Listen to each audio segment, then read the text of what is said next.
میرے عزیزوں بزرگ یہی تو سمجھاتے تھے آپ سب کو کہ آنکھ سے کاجل صاف چرا لے یا وہ چور بلا کے ہیں.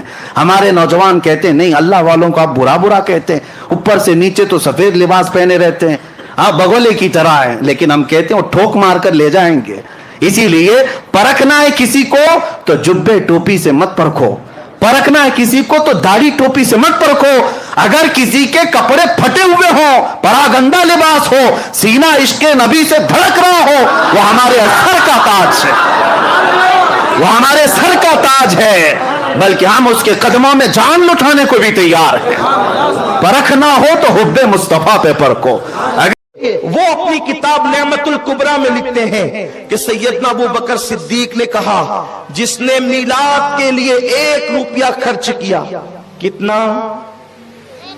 کتنا عاشقوں کی میلاد والوں کی طرح آواز آئے, جس نے کون کہہ رہی ہے ابو بکر صدیق, جس نے میلاد النبی میں 1 روپیہ خرچ کیا اللہ جنت میں اس کو میرے ساتھ داخل فرمائے گا.